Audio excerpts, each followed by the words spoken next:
From ABC News headquarters in New York, I'm Frank Reynolds. And I'm Howard K. Smith in Washington. These are tonight's headlines. Hurricane Camille strikes the Mississippi Gulf Coast, caving in homes and killing at least 22 people. Weather experts are experimenting with Hurricane Debbie, hoping to end the destructive force of future hurricanes. U.S. Circuit Judge Clement Haynsworth, Jr. of South Carolina is nominated to the U.S. Supreme Court. And the Great Rock Festival in Bethel, New York is over. 3 days of music, marijuana, and mod morals for nearly 500,000 young people. Also tonight, reports from Charles Murphy on the devastation left by Hurricane Camille. Don Farmer talks with survivors of the hurricane. Bob Clark on the nomination of Judge Haynsworth to the Supreme Court. Bill Butel on the uncertain calm in Northern Ireland. George Watson on the mood of the Czech people 1 year after the Russian invasion. And John Scally on the dismal prospects for progress at the Paris peace talks. Details on these and other stories in a moment. I saw a new instant tea today, dear. It's 100% tea. You can't get a 100% good glass of iced tea with an instant. But, Taste the delicious, refreshing flavor. Now, that's real tea. You can't get that with an instant. That's just what you've been drinking. Lipton's very new instant tea. 100% tea. Everything you love about tea bag tea, with no strings attached. We asked these women to tell us the difference between soap and Dove. 10 minutes after application, they did, without saying a word.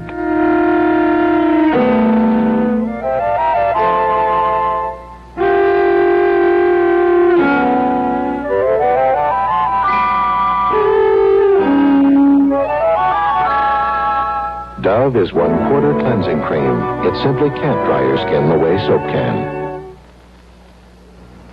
Hopefully, the worst of Hurricane Camille is now over. A storm believed to be the strongest hurricane ever to strike the mainland of this country is now moving inland, her frightful fury diminishing as she goes. It may be some time, however, before we learn the full extent of Camille's damage to life and property. As of now, it is known that at least 22 persons died, most of them in Biloxi and Gulfport, Mississippi. An ABC correspondent and a camera crew were in Gulfport last night when the hurricane hit. Just a short while ago, they finally reached New Orleans. And for a report on what it was like during the peak of the storm, here is Charles Murphy. My camera crew and I just returned from the Mississippi Gulf Coast. We spent the night there at a beachfront hotel. A part of that hotel is still standing. As far as I know, it is the only hotel still standing on the coast. We lost our cars and our equipment, but saved ourselves. Some of the others who made the mistake of spending the night on that beach were not as lucky. Near us this morning, someone had hung a flag out on a bent staff on the site where a restaurant and apartment building stood in the little town of Long Beach. It's adjacent to Gulfport. The eye of Camille passed through the community last night and wiped it out. Today's survivors dug through debris all day looking for missing kin and neighbors. Most beachfront residents heeded police warnings and sought higher ground. Had they not done so, the death toll from this storm would have gone much, much higher. This man lost 12 neighbors in the little town of Pass Christian. We waited yesterday for the storm near Biloxi, and this is the way it looked at dusk last night. Camille was a small storm, but very intense. The coming of the gales signaled the fast approach of the eye itself, which passed through late at night. The 200-mile-an-hour winds that raked this coastline splintered the few small boats that had been left to ride out the storm, and 3 large boats could not stand up to the winds either. Along the ocean front, virtually nothing was left standing. In some places, tides ran 35 feet high, an unheard-of phenomenon on the Gulf Coast. Numerous tornadoes were packed inside the hurricane, too. These pictures were made in Biloxi, but they could have been made anywhere along the Mississippi coast. The state's lieutenant governor flew over the coast today and described what he saw as incredible, almost beyond imagination. New Orleans was spared such a fate. For that story, here is ABC News correspondent Howard Tuckner. Here in New Orleans, they expected the worst, remembering September 1965 and Hurricane Betsy, when dozens were killed here and damage was in the tens of millions of dollars. The same had been predicted this time for Camille, but the worst was a levee break that caused some flooding in downtown sections. In its powerful capriciousness, Camille did little damage here. No major injuries have been reported. Perhaps one reason was New Orleans' deep respect for what hurricanes can do to people. This time, 12,000 of them went to shelters. They saw what Camille had done to those from outlying areas brought to New Orleans for safety. There were few other havens for the victims. Don Farmer has this report. Inevitably, this hurricane will be measured in dollars and property lost. But to get the full impact, it must also be measured in very real human terms. For example, the Pete Caminita family. Peter Caminita, his wife, and 2 daughters came back to their house on the lakeshore early this morning. The neighborhood pet duck was still there, but the Caminita house was gone. They found their refrigerator 2 blocks away. The other furniture was in splinters. It would take many days to sort through the rubble. The Caminita daughters said little, but as their father tried to comfort them, their feelings were obvious. Tell him, man. Dad? Oh. No cry. Talk to the man nice now. So, she just, broken-hearted, in other words. That was her pleasure. She'd go out and swim and crab and fish and one of them things. That's all there is to it. I mean, I thought this Camille was worse than Bessie. To my opinion, I think it was really, really terrific. the Caminitas were not injured. They left the hurricane area before it hit. Many of these people have lived through 3 or 4 hurricanes, but each time they rebuild and stay here, and each time they say it can't happen again. Don Farmer, ABC News, New Orleans. The 4th hurricane of this season, Debbie, is now approximately 700 miles east of Puerto Rico. She is not yet a threat to the mainland. And if an experiment begun today proves a success, not only Debbie, but future hurricanes may lose much of their destructive power. 16 Navy planes are bombarding the storm with silver iodide crystals. It is hoped that water will form around the crystals, then turn to ice. That would reduce the heat of the storm, and since hurricanes disintegrate when they hit cold air, ideally, Debbie should disappear. Howard and I will have more news in a moment.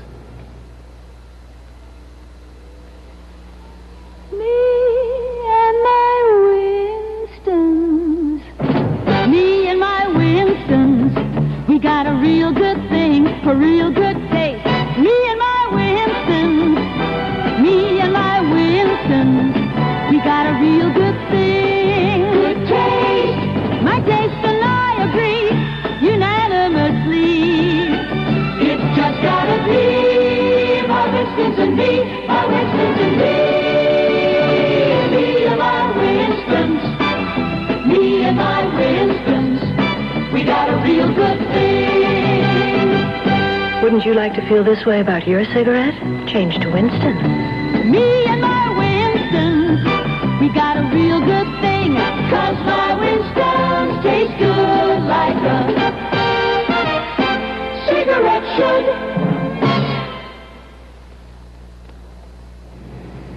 Clement Furman Hainsworth, Jr., Greensville, South Carolina, 56 years of age, an Eisenhower Democrat, already a federal judge, was named to the Supreme Court by President Nixon today. ABC's Bill Gill reports from the California White House that Hainsworth was appointed for his qualities as a jurist.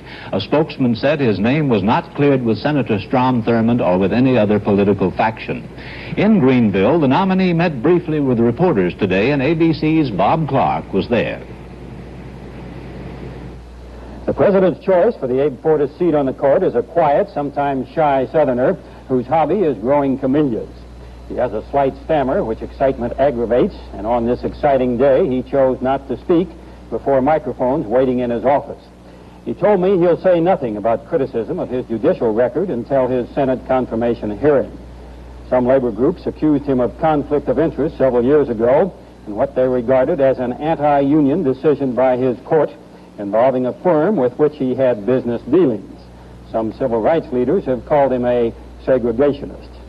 In nominating a chief appellate judge to the Supreme Court, President Nixon chose what would normally be the path of least controversy and least resistance. But the nominee's rather controversial record on this court is going to bring some howls of protest from his critics. It seems unlikely, however, that the protesters can block his Senate confirmation. As for the political implications, Bill Lawrence has the story.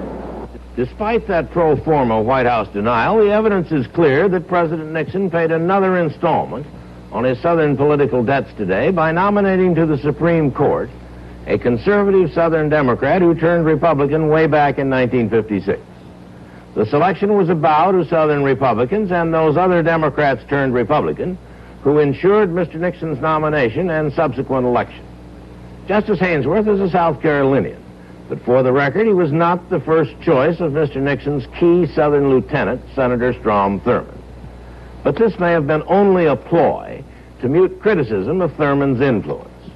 It is obvious that the new justice is eminently satisfactory to Thurmond. As a strict constitutional constructionist, one who favors slower school desegregation and greater powers for the police in dealing with crime and violence. Neighbors call Justice Haynesworth a Jimmy Burns Democrat, a reference to the former senator, Supreme Court Justice, Deputy President, and Secretary of State, who also long ago quit the Democrats to cast his lot with Mr. Nixon. This is Bill Lawrence, ABC News, in New York. Comments in Washington on the Haynesworth appointment have been of the reflex action variety. Liberals automatically criticizing, conservatives praising a judge whose record does not consistently support either of those attitudes. ABC's Sam Donaldson spoke with NAACP Legislative Director Clarence Mitchell. The administration has done some very unfortunate things. For example, it has said that it does not favor extending the Voting Rights Act of 1965. It has come up with something which would spread confusion and avoid progress. Now, of course, it has come up with Judge Haynesworth's nomination, which is really bringing to the Supreme Court a man who is the product of a society and political arrangement dedicated to the oppression of Negroes. Judge Haynesworth has risen to prominence in South Carolina because he's a part of that whole system of depriving Negroes of their rights.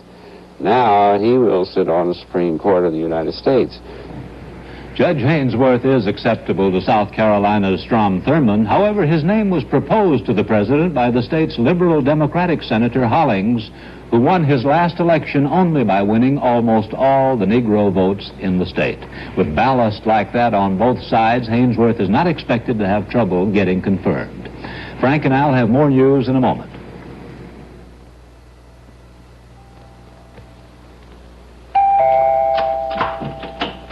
Hi, honey. Oh, Mom, Hello, baby. Hello, Purvis.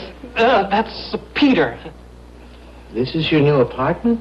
Do you like it? We finished the whole thing with S&H green stamps. Well, I think it's grand. I mean, if you lived in Yellowstone National Park. Yeah, but with S&H green stamps, you could get a sofa, chairs, curtains, lamps. Oh, but we like the camping equipment. The tent, the sleeping bags, the stove. Whose idea was this? The Peskers? Peter. We both love camping, Daddy. We like the feeling of always being on a picnic. The great outdoors, nature. For a house gift, we brought you some more S&H green stamps. Oh, great. We know just what we'll get.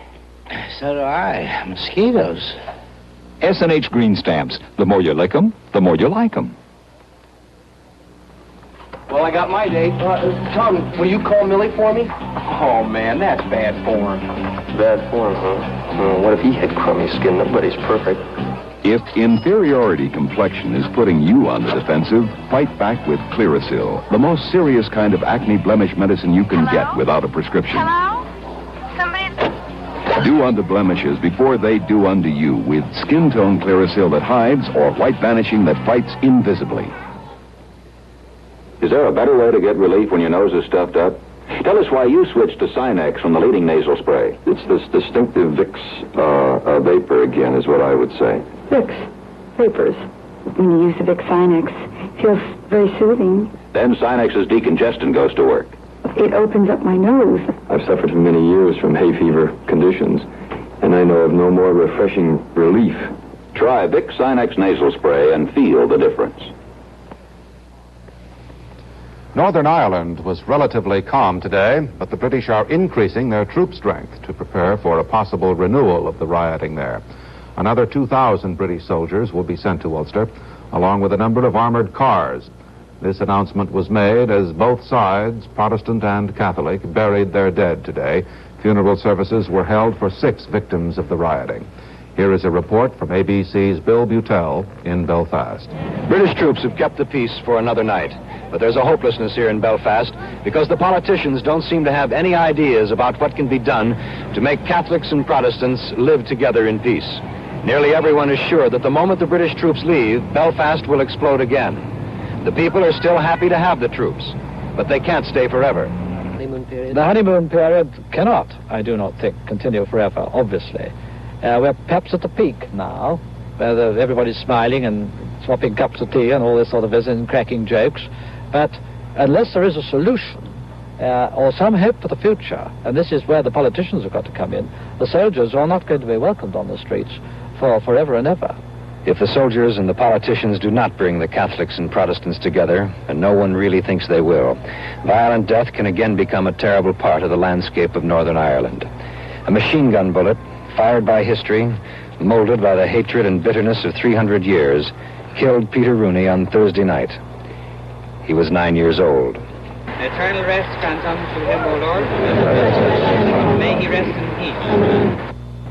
This is Bill Butel, ABC News, Belfast.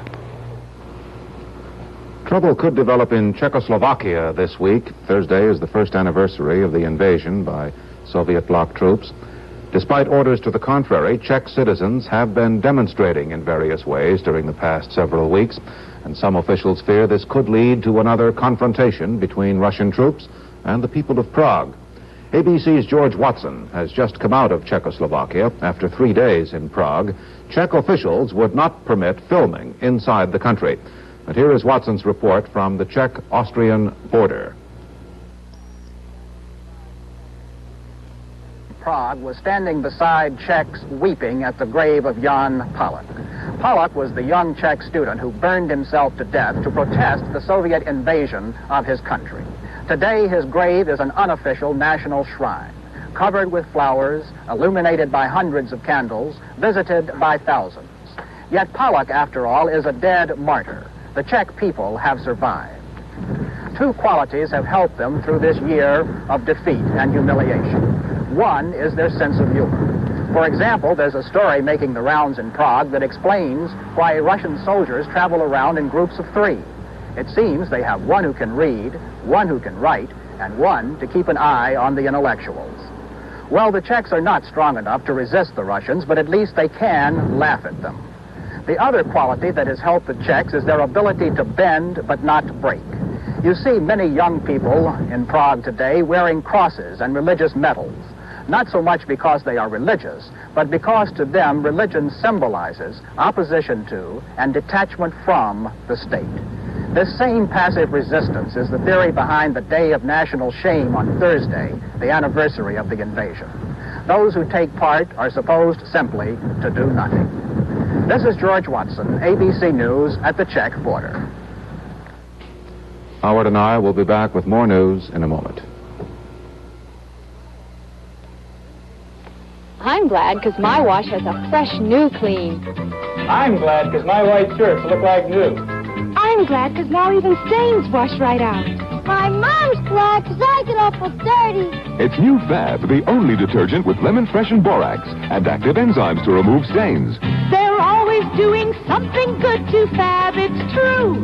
Oh, Fab, we're glad they put active enzyme, lemon fresh and borax in you. Ultra Bright toothpaste, a taste you can really feel. Ultra Bright gives your mouth sex appeal. An Ultra Bright smile is a healthy smile because regular brushing with Ultra Bright means the freshest breath, the brightest teeth, helps prevent cavities too. Ultra Bright gives your mouth sex appeal. For a healthy smile, get Ultra Bright, the sex appeal toothpaste. In other news today, the United Nations Command in South Korea has asked North Korea to return the crew of the U.S. Army helicopter it shot down yesterday. UN spokesmen say the helicopter got lost and flew over the north by mistake. The Green Beret murder investigation is to be checked out personally by Secretary of the Army Stanley Resor. Resor left today for a tour of Asia. The 8 Special Forces soldiers charged with murder have now been transferred out of solitary confinement into Army barracks. An attorney for the 3 men says the Army hasn't got a case against them and will have to drop the charges. Half a world away from Vietnam, in Paris, the peace talks have been going on for 15 months. They're causing a major problem for Secretary of State William Rogers, as ABC's diplomatic correspondent John Scally reports. Back at his desk after a month's absence, Secretary Rogers confronts one of the gloomiest forecasts ever about the prospects for a negotiated peace in Vietnam. His leading experts now see only the tiniest sliver of hope that the North Vietnamese will agree at Paris to anything at any time. Our chief negotiator, Henry Cabot Lodge, has returned for a vacation, and he is in no hurry to go back. One of the chief reasons is that Russia apparently has now stopped pressuring Hanoi to make concessions. This means that the only important advice is coming from Red China, which is urging Hanoi not to give an inch and to wait for American public opinion to crack. Faced with this barren outlook at the peace table, administration leaders now realize they must put their major effort behind President Nixon's alternative policy. This means withdrawing American troops in carefully measured installments as the South Vietnamese forces grow strong enough to take over the fighting. It's a process that may take 2 years or longer, but barring some lucky break, administration leaders now see no alternative. This is John Scally, ABC News at the State Department. Dr. Philip Blyberg was cremated today in Cape Town, South Africa, 19 months and 15 days after receiving a transplanted heart. The man who performed the operation, Dr. Christian Barnard, said that at his death, Blyberg's new heart was so damaged by rejection, quote, that he was back to where he started before the transplant. Frank and I will be back with more news in a moment. Oh, my dressmaker says it isn't quite me, but the collar goes with almost... Oh, anything? When spots happen, be ready with Texize K2R, world's first spot lifter. Rub K2R into the spot. Let it dry completely to a powder. Then brush away the powder. K2R lifts the spot clean out, never leaves a ring. The spot remover that works. Texize K2R. Spray can, too, for big spots. What you do with your spare time is your business. Ours is giving you more of it with today's extra powerful Fantastic from Texize. It's the spray cleaner with the refill that's more than just a refill. Fantastic wipes out dirt on contact so completely you spend less time cleaning, so you have more spare time. Time to do what you like best. Fantastic, the spare time that comes in a bottle. Well, the Great Rock Festival is now history. The last of the nearly 500,000 young people who traveled to Bethel, New York during the weekend have now departed.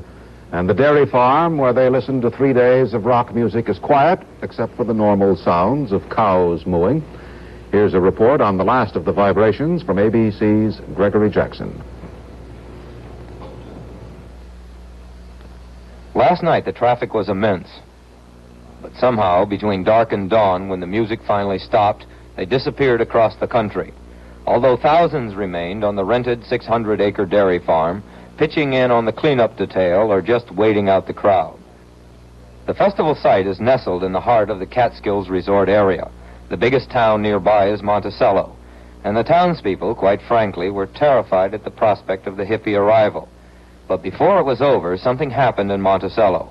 Residents and resorts freely emptied their cupboards for the kids. Merchants were stunned by their politeness. Polite? That's about what I could say about them. They're polite kids. But you didn't sell many shoes? No, not too many, but they were happy here. I think they are really a wonderful group of kids. I've never met so many kids in such large numbers that were so polite, so patient, so courteous. an understanding under these conditions that we had here in the last 3 days. Certainly in the beginning there was a great deal of apprehension, but right now I can say that the attitude of the town is changed towards these young men and women. They took a lot of aggravation and inconvenience that the average adult wouldn't take. Unfortunately, because much of the press coverage was so jaundiced in its reports of what happened here, not many people in the country will have learned what Monticello learned. Suffice it to say that it was not a disaster area. There were 450,000 young people here, an instant big city, really, with no conveniences, few police, but no violence, not even arguments in the midst of a 12-hour traffic jam. It's true, one may not ask for the names of the tailors of these youngsters, but would anyone care to venture a guess about what would have happened if 450,000 well-dressed businessmen were thrown together for 3 days under similar circumstances? This is Gregory Jackson, ABC News, in Bethel, New York. Admittedly, there was marijuana as well as music at the rock festival, but there was also no rioting. What did not happen at that dairy farm is possibly more significant than what did happen. However, just because nearly 500,000 youngsters can get together and not tear one another apart is no guarantee that the rest of us can stand such mass proximity to our fellow men. On that subject, Howard has a comment. Howard? Over the past few days, we've had a glimpse of our future, and this is what it looked like. That is not a badly beat-up section of moonscape. It's a photograph from the air of that Woodstock Music Festival. Young people so packed and jammed together that they could not get proper food or water or adequate medical help. The good humor of the kids carried them through, but it was an awfully congested way of seeking enjoyment. Overcrowdedness, often nearly as bad as that, is becoming normal in our life. Beaches, hotels, transportation, everything are overpacked. The other day I flew from New York to Washington, a flight of only 40 minutes. But it took 3 hours because there were too many people in too many airplanes having to wait too long for a takeoff. What it means is that overpopulation, so long predicted, has stolen upon us. It's getting worse week by week. It tends to lower the quality of life long before we've run out of the quantity of our resources.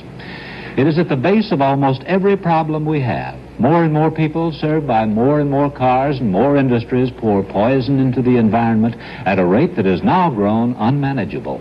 Swelling population shoves each individual farther back from the institutions that decide his fate.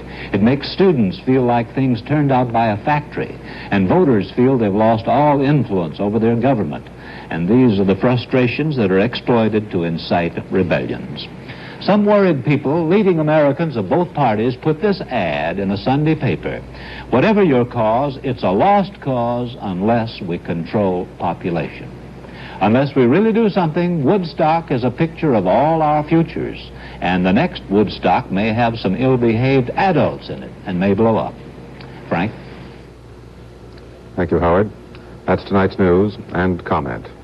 I'm Frank Reynolds. Good night.